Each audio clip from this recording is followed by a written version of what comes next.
ఇంతవరకు కూడా మనము మన ప్రభుని పాట ద్వారా మహిమపరిచాము.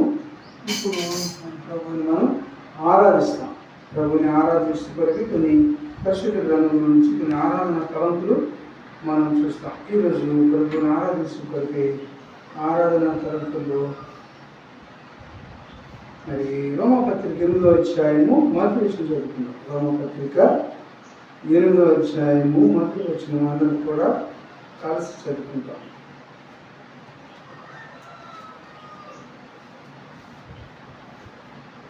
రోమపత్రిక 8వ అధ్యాయము మొదటి వచనము అందరం కూడా కలిసి చదువుకోవడానికి ప్రయత్నం చేస్తాం. అక్కడ ఏం రాబడుతుందంటే, కాబట్టి ఇప్పుడు క్రీస్తు యేసునందున్న వారికి ఏ శిక్ష విధియు లేదు. చిన్న ప్రార్థన చేసుకుందాం. ప్రభు సహాయం కొరకై పరిశుద్ధులైన తండ్రి, ప్రేమ కలిగిన ప్రభా, కృప కలిగిన దేవా, మీకు ఇవ్వగల వందనాలు స్తోత్రాలు తండ్రి. ఆయన మీరే మాట్లాడి సహాయం చేయండి ప్రభా. నిలబడిన దాసుని నేనైతే నిష్ప్రయోజకుడైనటువంటి దాసుని ప్రభు విసిరిచాటును హైరికి పెట్టి మీ యొక్క ప్రభా సహాయం చేసి దయ చూపించాను ప్రభా. మీ కృపలో నా తండ్రి దయ చూపించమని వేడుకుంటున్నాను తండ్రి. మీరు ఏదైనా పర్లోకం నుంచి అందిస్తే తప్ప నేనేమి కూడా మాట్లాడలేని నిస్సహాయ దాసుని మీద నేను ఒప్పుకుంటున్నాను తండ్రి. మీరే సహాయం చేసి మీరే నడిపించి మహిమ ఘనత ప్రభావాలు మీరే పొందుకొనమని ప్రభా నా తండ్రి మీ యొక్క జ్ఞానం దయచేయండి ప్రభా. పైనుంచి వచ్చే జ్ఞానంతో నింపి మీ నోటి బొరగా వాడుకుని మహిమ ఘనత ప్రభావాలు మీరే పొందుకొనమని యేసు నామములో వేడుకొని ప్రార్థిస్తున్నాం తండ్రి, ఆమేన్. ఈ మాటలు మనం చదువుకుంటాం. మనం ప్రభుని ఆరాధించడం కొరకై ఈరోజు క్రీస్తులో మనము మరి ఒక క్రీస్తు వలె మనం కలిసిపోవాలంటే ఏం చేయాలంటే, ఈరోజు మన భాగంలో ప్రభు అయిన యేసుక్రీస్తు వారు తీసుకొస్తున్నటువంటి మాటలు మనం చూస్తూ వచ్చినప్పుడు రోమాపత్రికలో మరి ఏమంటున్నాడు, మొదట 8వ అధ్యాయం మొదటి వచనంలో మనం చదివినప్పుడు కాబట్టి ఏమంటున్నాడు, ఇప్పుడు క్రీస్తు యేసులో ఇప్పుడు క్రీస్తు యేసునందున్న వారికి ఏ శిక్ష విధి లేదు అంటున్నాడు. కాబట్టి దేవుడు నీకు నాకు ఒక శిక్ష లేకుండా దేవుడు చేశాడు. కాబట్టి మనం చూస్తూ వచ్చినప్పుడు ఈ భాగంలో మనం గమనిస్తూ వచ్చినప్పుడు క్రీస్తులో మనము ఏం చేయబడ్డామంట, విడిపించబడ్డాము. క్రీస్తులో మనము విడిపించబడ్డాం. అందుని బట్టి ప్రభువును మనం ఆరాధించాలి. కాబట్టి క్రీస్తులో మనము విడిపించబడ్డామని మరి అక్కడ భాగంలో మనము చూస్తూ ఉన్నాం. మరి ఆ మాటలు మన గమనాన్ని తీసుకొస్తున్నప్పుడు ఆయన అంటున్నాడు, క్రీస్తు యేసునందున్న వారికి ఏ శిక్ష విధి లేదు. కాబట్టి క్రీస్తులో ఉంటే నీకు ఎలాంటి శిక్ష విధి కూడా లేదనే దేవుని వాక్యం మరి స్పష్టంగా తెలియపరుస్తూ ఉన్నాం. మరొక మాట చూస్తే ఎఫెసీ పత్రికలో మొదటి అధ్యాయంలో కూడా కొన్ని మాటలు మనం చూస్తాం. మొదటి అధ్యాయము అపోస్తలుడైన పౌలు ఎఫెసీ సంఘానికి రాస్తూ మొదటి అధ్యాయము మరి 4 నుంచి 6 వచనాలు చూస్తాం. 4 నుంచి 6 వచనాలు చూస్తే, ఎట్లనగా తన ప్రియుని యందు తాను ఉచితంగా మనకు అనుగ్రహించిన తన కృపామహిమకు కీర్తి కలిగినట్లు తన చిత్త ప్రకారమైన దయా సంకల్పము చొప్పున యేసుక్రీస్తు ద్వారా తనకు కుమారులుగా స్వీకరించుటకై మనలను ముందుగా తన కోసం ఏం చేశాడంట, నిర్ణయించుకొని మనము తన ఎదుట ఎలా ఉండాలంట, తన ఎదుట మనము పరిశుద్ధులమును నిర్దోషులమునై ఉండవలనని ఏం చేశాడు, 6వ వచనం వరకు కూడా అన్నాం కదా, జగత్ పునాది వేయబడక మునిపే క్రీస్తు వేయకబడక మునిపే ప్రేమ చేత ఆయన క్రీస్తులో మనల్ని ఏం చేశాడంట, ఏర్పరచుకున్నాడు. అందును బట్టి మన ప్రభుని మనం ఆరాధించాలి. కాబట్టి ఎందుకు ఆరాధించాలి అనేటువంటి ఆరాధన తలంపులు మనం చూస్తే మరి భాగంలో ప్రభు అయిన యేసుక్రీస్తు వారు మన యొక్క గమనాగమనంలో తీసుకొచ్చినటువంటి మాటలు ఎఫెసీ పత్రికలో 4వ అధ్యాయం మరి చూసినప్పుడు మొదటి అధ్యాయం 4 నుంచి కూడా 6 వచనాలు చూస్తే ఎట్లా అనగా అంటున్నాడు. ఎలాగంటే మరి ఇందా మనం చూసాం కదా, కాబట్టి క్రీస్తు యేసునందు ఉన్న వారికి ఎలాంటి శిక్ష విధి లేదు అని మనం విన్నాము.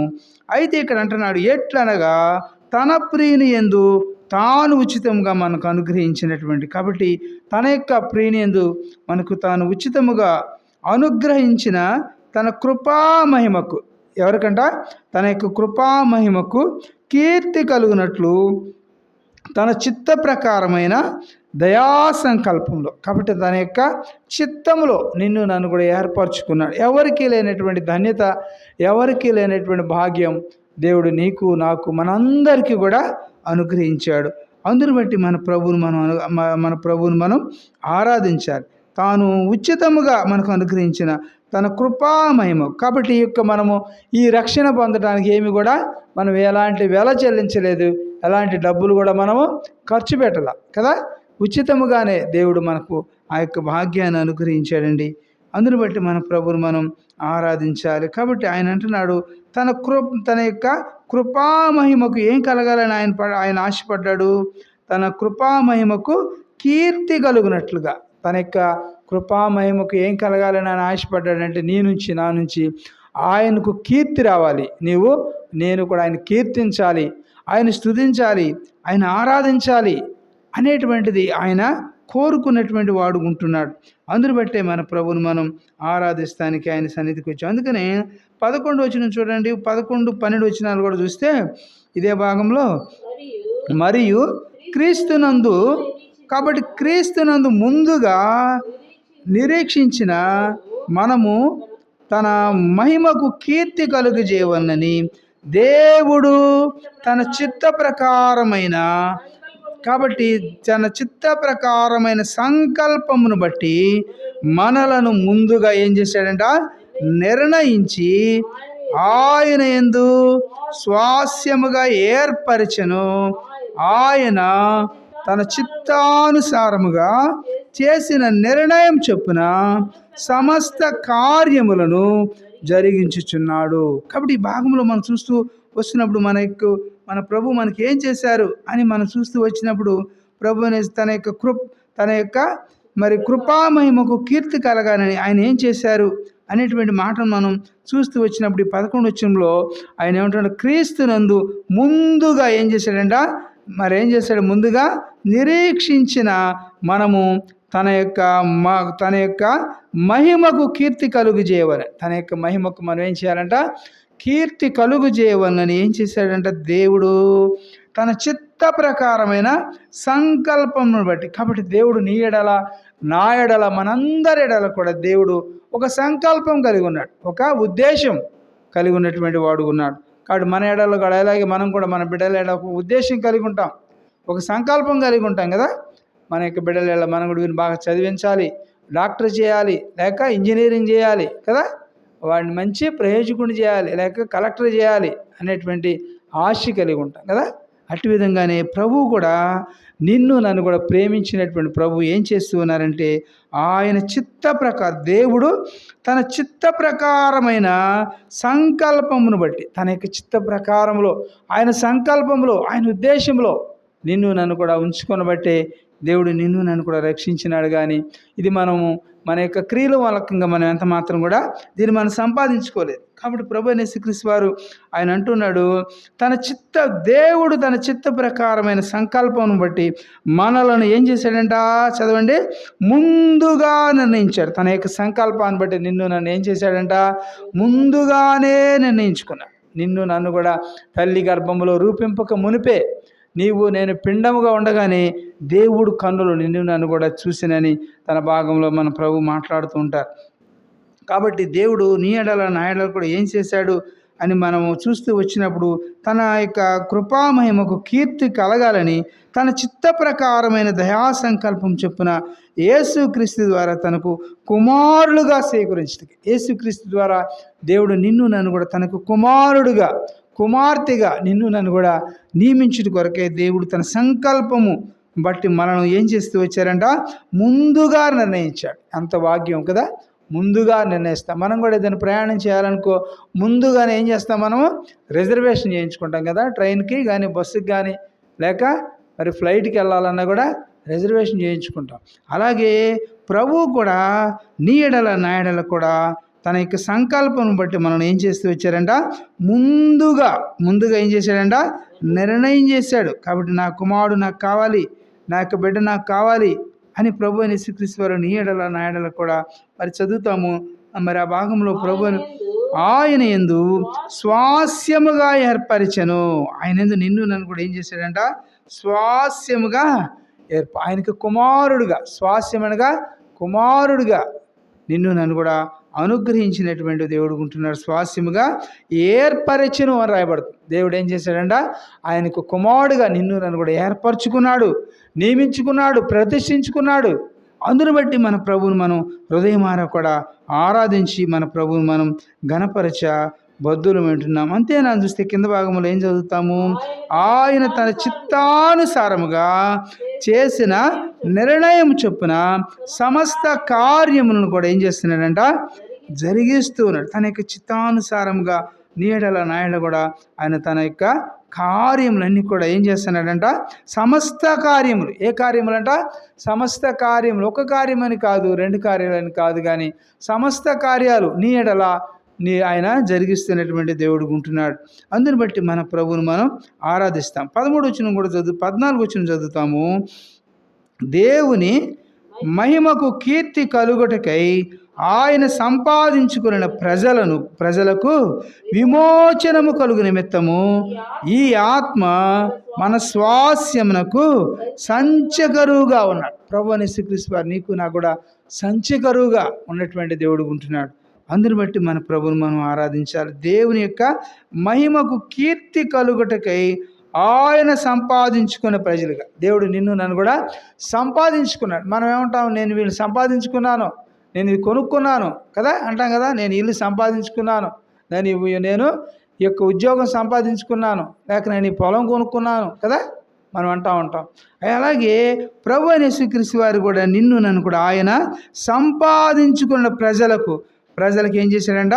విమోచనం కలగజేశాడు. ఆయన సంపాదించుకున్నాడు కాబట్టి నిన్ను నన్ను కూడా పాపం నుండి, శాపం నుంచి, లోకము నుంచి ఆయన ఏర్పరచుకుని ఆయన కుమారుడుగా కుమార్తెగా ఉండాలండి. దేవుడు నీడల నాయడల కూడా ఆయన చిత్త ప్రకారముగా ఆయన సంకల్పను బట్టి దేవుడు నిన్ను నన్ను మనందరినీ కూడా ముందుగా ఏర్పరచుకున్నాడు. అందును బట్టి మన ప్రభుని మధ్యాహ్న వేళలో హృదయమార కూడా ఆరాధించి మన ప్రభుని మనం ఘనపరచ మరి బద్దులమై ఉంటా ఉన్నాం. ఇంకా అలాగే కింద భాగంలో మనం చూస్తే ఏమని రాయబడుతుంది? ఆయన సంపాదించుకున్న ప్రజలకు విమోచనము కలుగు నిమిత్తం. ఏం కలగాలంట? విమోచనము కలుగు నిమిత్తము ఈ ఆత్మ మన స్వాస్యమునకు ఎలా ఉన్నదంట? సంచకరువుగా ఉన్నదని దేవుని వాక్యం సెలవిస్తూ ఉన్నదండి. కాబట్టి ఆ మాట కూడా మనం మన పరిశుద్ధ గ్రంథంలో నుంచి ఆ మాట కూడా మనం చూస్తాము కదా. ఆ యొక్క మాట కూడా చూసి మనం ముందుకు సాగుతాం. కొరింథీయులు రాసిన 2వ పత్రిక 1వ అధ్యాయము 22వ వచనం. కొరింథీయులు రాసిన 2వ పత్రిక 1వ అధ్యాయము 22వ వాక్యం కూడా చదువుకుంటామండి. 22వ వాక్యంలో ఏం రాయబడుతుందంటే, ఆయన మనకు ముద్ర వేసి ఏం చేశాడంట? ఆయన మనకు ఏం చేశాడు? ఆ సంచికరువు అనేది ఆయన ఏం చేస్తూ వచ్చాడంటే, ఆయన మనకు ఏం చేశాడు? ముద్ర వేసి మన హృదయములలో మనకు ఆత్మను సంచకరువును మనకేం చేశాడు? ఆయన మనకు అనుగ్రహించాడు. ఆయన ఆత్మ అనేటువంటి సంచకరువును దేవుడు మనకు అనుగ్రహించినటువంటి దేవుడు ఉంటున్నాడు. అందుని బట్టి మనం ప్రభువుని ఆరాధించాలి. ఈయన నా కుమారుడు, ఈయన నా కుమార్తె అని ప్రభు ఆయన ఏం చేశాడంటే ముద్ర వేశాడు. ఆయన మనకేం చేశాడంట? ఆయన మనకు ముద్ర వేసి అని రాయబడుతుంది బైబిల్ గ్రంథంలో. ముద్ర వేసి మన హృదయములో, ఎక్కడంటే ఇది మన హృదయములో మనకు ఆత్మ అను సంచకరువును దేవుడు మనకు అనుగ్రహించినటువంటి దేవుడు ఉంటున్నాడు. అందుని బట్టి మన ప్రభువుని మధ్యాహ్న వేళలో హృదయమార కూడా ఆరాధించి మన ప్రభువును మనం ఘనపరచ బద్దులమై ఉంటున్నాం. అలాగే ఎఫ్ఎస్సి పత్రికలో కూడా 4వ అధ్యాయం 30వ వచనం కూడా చూస్తే 4:30 కూడా చూస్తాం. ఇది మాటకు ఆధారంగా మనము 4వ అధ్యాయము 30వ వచనం కూడా గమనించండి. ఇక్కడ ఏం రాయబడుతుందంటే, దేవుని పరిశుద్ధాత్మను దుఃఖపరచకుడి, విమోచన దినం వరకు ఆయన యందు మీరు ఏం చేయబడ్డారంట?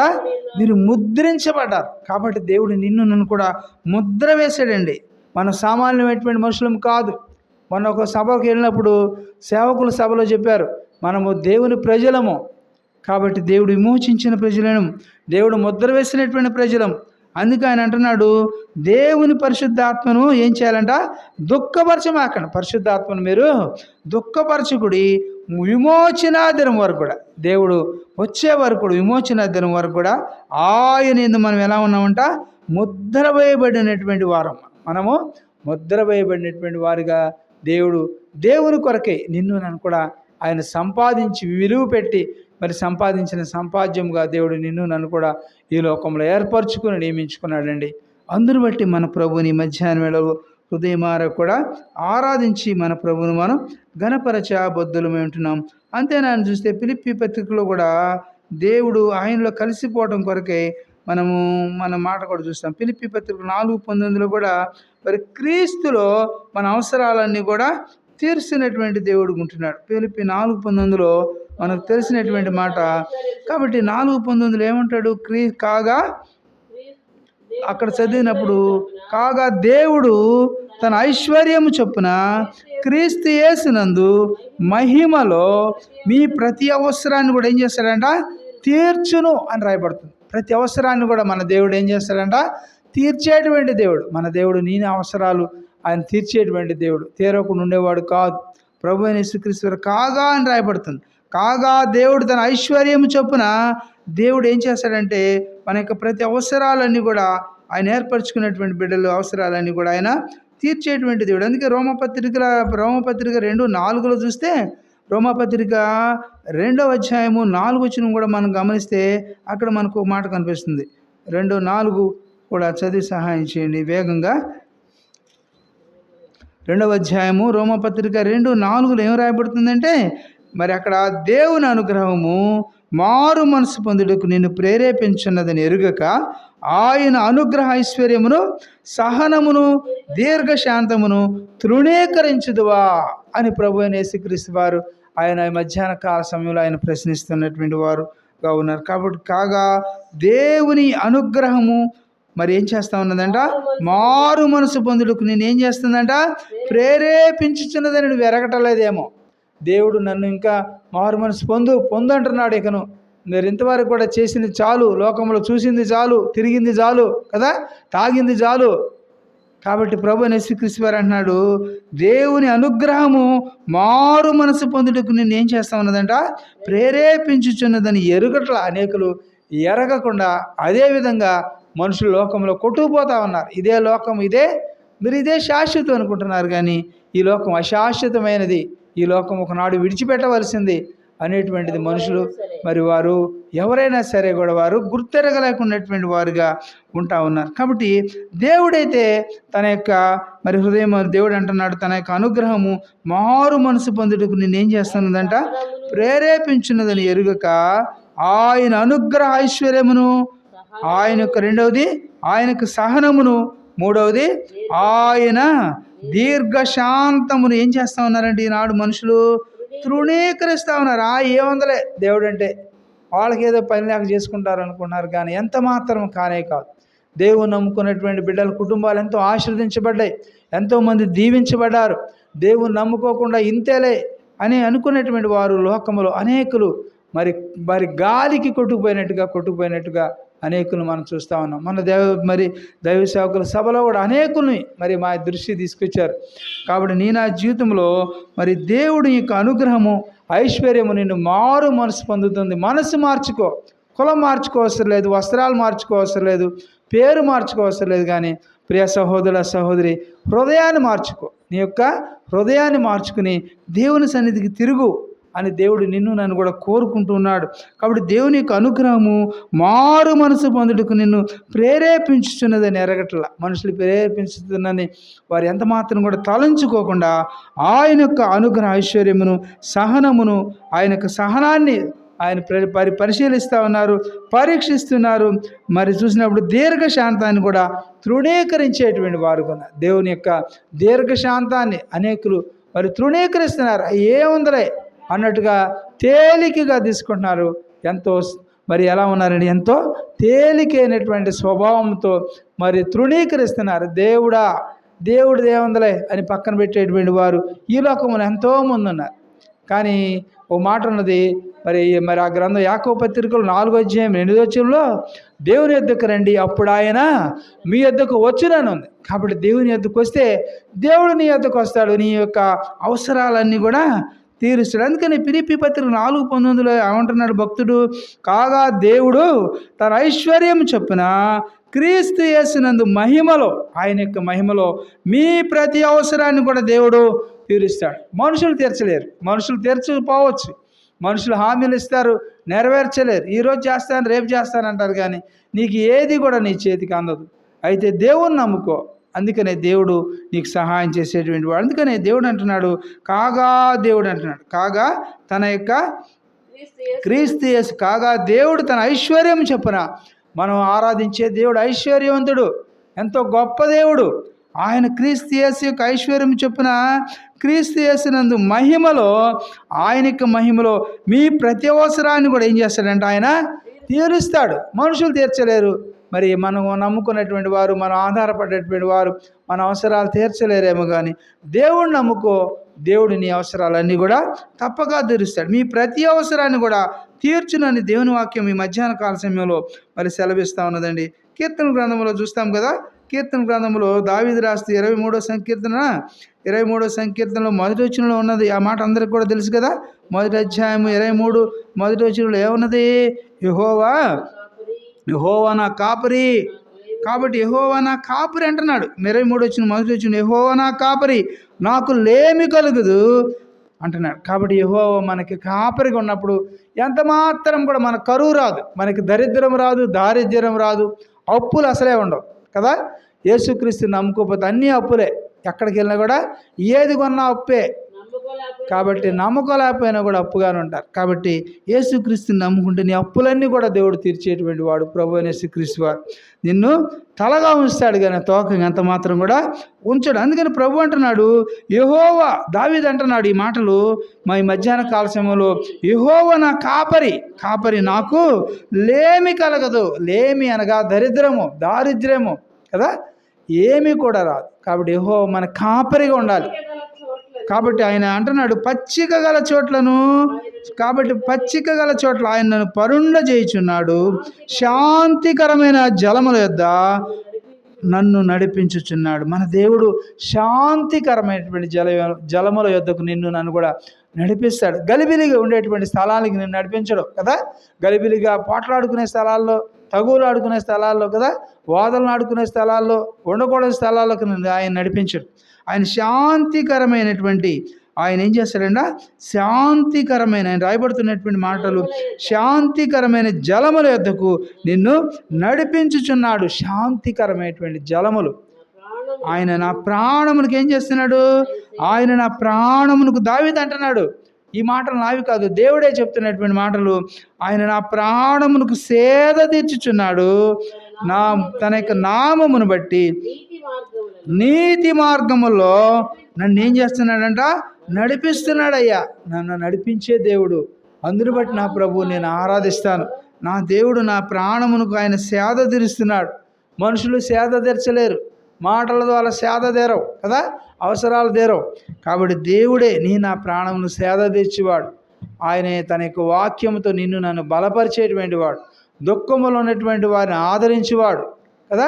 ఒకరి తల్లి ఆదరించినట్లు నేను మిమ్మల్ని ఆదరిస్తానంటాడు దేవుడు. కాబట్టి ఆయన అంటున్నాడు, ఆయన నా ప్రాణమునకు ఆయన సేద తీర్చుచున్నాడు, తన నామమును బట్టి నీతి మార్గములో. ఏ మార్గం ఇది? నీతి మార్గములో, అబద్ధమైనటువంటి మార్గాలు కాదు. కాబట్టి నీతి మార్గములో నన్ను నడిపించేటువంటి దేవుడు యేసు ప్రభు అయిన యేసుక్రీస్తు వారు. అందుకనిటి నీతి మార్గములో ఈనాడు అనేక మంది అన్యజనులు, హైందవులు చాలామంది ప్రభువుని అందు విశ్వాసం ఉంచుతున్నారు, నమ్మకం ఉంచుతున్నారు. ఆ మార్గం నాకు కూడా కావాలయ్యా, నాకు కూడా చెప్పయ్యా అని అనేకులు ఈ మార్గంలోకి వస్తున్నారు. కాబట్టి ప్రభు నిన్ను నన్ను కూడా తన యొక్క మహిమైశ్వర్యంలో ఆయన నా యొక్క ప్రతి అవసరాలన్నీ కూడా తీరుస్తున్నాడా లేదా చెప్పండి. కాబట్టి మన అవసరాలన్నీ కూడా తీరుస్తున్నాడు. నా మట్టికి నాకేదైనా దేవుడు నా అవసరాలన్నీ కూడా తీర్చాడు.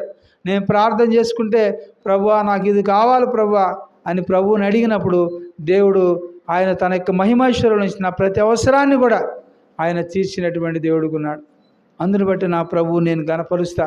ప్రభు గొప్పవాడు, మనుషులు సహాయం చేయలేరు, చేస్తానన్నారు చేయలేదు. అయితే దేవుడు నమ్ముకున్నప్పుడు దేవుడు తన మహిమైశ్వర్యం నుంచి నా ప్రతి అవసరమును, నా అక్కరలన్నీ కూడా తీర్చింది దేవుడు. నీ అక్కరలు కూడా తీర్చడానికి ఆయన విశ్వాసం ఉంచు. కాబట్టి ఆయన సమర్థుడైనటువంటి దేవుడు. అందుకనే దావీదు మన గమనాగమనంలోకి తీసుకొస్తున్నటువంటి మాటలు, నా ప్రాణమునకు ఆయన సేద తీరుస్తున్నాడు కదా. ప్రాణానికి సేద తీరితే ఎంత హాయిగా ఉంటుందో కదా. ఒకప్పుడు నా ప్రాణము ఆయాసముతున్నది అని అంటాడు ఒక చోట. కాబట్టి నా ప్రాణమును సేద తెచ్చుచున్నాడు కాబట్టి నాటి నీతి మార్గంలో నడిపిస్తున్నాడు. 4వ వచనంలో మనం చూస్తే 23వ సంకీర్తన 4వ వచనంలో, గాఢాంధకారపు లోయలో నేను సంచరించనను, ఏ అపాయమునకు నేను భయపడను. కాబట్టి గాఢాంధకార పరిస్థితి, అలాంటి పరిస్థితులు, గాఢాంధకార పరిస్థితులు, చీకటి కదా. ఎలాంటి పరిస్థితులు అంటే గాఢాంధకార పరిస్థితులు, కఠినమైనటువంటి రోజులు, కఠినమైనటువంటి దుర్దినాలు. అలాంటి పరిస్థితుల్లో గాఢాంధకారపు లోయ అనుభవం. లోయ ఎలా ఉంటుందో చూసారా?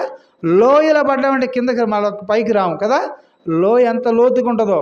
అక్కడ ఎలాంటి పరిస్థితుల్లో కూడా గాఢాంధకారపు లోయలో నేను సంచరించినా కూడా ఏ అపాయమునకు నేను భయపడను అంటున్నాడు దావీదు. కారణం ఏంటంటే దేవుడు నాకు ఎలా ఉన్నాడు, కింద చదవండి. కాబట్టి నీవు నాకు తోడయ్యుందువు. మన దేవుడు ఎలా ఉంటాడంట? తోడుగా ఉంటాడు. నీకు నాకు ఎవరు తోడు రాకపోవచ్చు, దేవుడిని తోడుకు తీసుకెళ్ళు. నువ్వు వెళితే, నువ్వు ఎక్కడికైనా వెళ్ళాలంటే ప్రార్థన చేసుకో, ప్రభువా నాతో నువ్వు రా ప్రభువా, నువ్వు వస్తే నేను వెళ్తానయ్యా, నువ్వు రాకపోతే నేను వెళ్ళలేనయ్యా అని ప్రభువుని నీది అంట తీసుకెళ్ళినప్పుడు దేవుడు నీకు తోడుగా ఉంటాడు. అందుకని ఈ మాటలు చదువుతున్నప్పుడు, నీవు నాకు తోడై ఉందువు, నీ దుడ్డు కర్రయు నీ దండమును నన్ను ఏం చేస్తాయంట? ఆదరిస్తాయి. దేవుని యొక్క ఆదరణ ఉన్నది, తోడుగా ఉండేటువంటి దేవుడు మన దేవుడు కదా. తోడై ఉండెదవు అంతము వరకు, తోడై ఉండెదవు అంతము వరకు. కాబట్టి మన దేవుడు అంతం వరకు కూడా తోడై ఉంటాడు. మనుషులు అయితే కొన్ని దినాలే తోడుగా ఉంటారు, స్నేహం కొండన్న దినాలే తోడుగా ఉంటారు, మరి అది పెట్టుకుంటారు ఇది పెట్టుకుంటారు, కానీ దేవుడు అంతం వరకు కూడా మన తోడుగా ఉంటాడు. కాబట్టి మన దేవుడిని మనం ఆరాధించాలా అవసరం లేదంటారా? ఇట్లా తోడై ఉండేటువంటి దేవుడు మనకి ఎవరున్నారు? మనుషులు ఎవరున్నారు? వారు ఎంతవరకు తోడుకుంటారు? ఇలా బాగా మాట్లాడితే రేపు సరిగా మాట్లాడరు కదా. మనుషులు ఉన్నటువంటి స్వభావం అది. అయితే మన దేవుడు అంటున్నాడు ఈ మధ్యాహ్నం వేళలో, నేను నీకు తోడై ఉంటున్నాడు. ప్రభు అంటున్నాడు, నీవు నాకు తోడై ఉంది అంటున్నాడు దావీదు తన అనుభవంలో మాట్లాడుతున్నటువంటి మాటలు. 23వ సంకీర్తన మన హృదయానికి ఎంతో ఆదరణ కలిగిస్తుంది, సేద తీరుస్తుంది కదా. కాబట్టి నీవు నాకు తోడై ఉందువు, నీ దుడ్డు కర్రయు నీ దండమును నన్ను ఏం చేస్తాయంట? ఆదరించును. మనం ఆదరించేటువంటి దేవుడు. ఏదైనా కష్ట సమయాల్లో ఉన్నావా, నష్టం వచ్చిందా, నేను ఆదరిస్తాడు దేవుడు, నేను ధైర్యపరుస్తాడు. దిగులు పడ మాకు, ధైర్యంగా ఉండు, ధైర్యం తెచ్చుకో, నేనున్నాను అని ప్రభు మాట్లాడతాడు. ప్రభు మీద ఆధారపడితే ప్రభు నేను తప్పకుండా ఆదుకుంటాడు, నీకు తోడై ఉంటాడు, నిన్ను ఆదరిస్తాడు, నిన్ను బలపరుస్తాడు. ప్రభు అయిన యేసుక్రీస్తు వారు అంత గొప్ప దేవుడు. ఆయన నీ ప్రతి అవసరాన్ని కూడా, క్రీస్తు యేసు యొక్క మహిమైశ్వర్యాల నుంచి నీ ప్రతి అవసరాన్ని కూడా తీర్చేటువంటి దేవుడు మన ప్రభు. అందును బట్టి మన ప్రభుని మనం హృదయమార కూడా ఆరాధించి మన ప్రభుని మనం ఘనపరచబద్దులమైన. చివరికి ఒక మాట చెప్తాను, ఈ అంశంలో ఒక మాట చెప్పి మనం ఆరాధించుకుందాం. కొలసీలు రాసిన పత్రిక 2వ అధ్యాయం.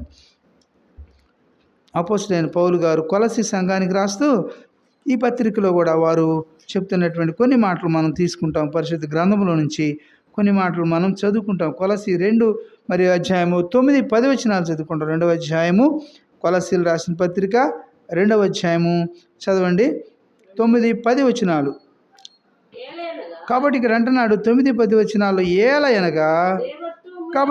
ఏలయనగా దేవత్వం యొక్క సర్వ పరిపూర్ణత శరీరాకారముగా క్రీస్తునందు నివసించుచున్నది, మరియు ఆయన యందు మీరును సంపూర్ణులై ఉన్నారు. ఆయన